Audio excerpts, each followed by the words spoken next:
সপ্তাহের মধ্যে আমাদের সরকার বিভিন্ন গুরুত্বপূর্ণ পদক্ষেপ গ্রহণ করেছে।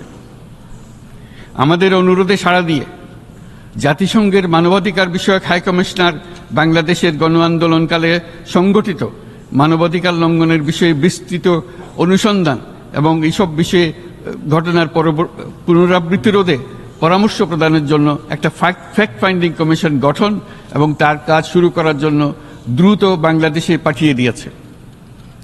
আমি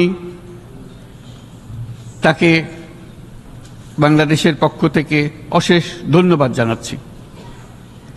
দায়িত্বভার গ্রহণের 2 সপ্তাহের মধ্যে আমরা গুম প্রতিরোধে যে আন্তর্জাতিক কনভেনশন রয়েছে তাতে যোগদান করেছি।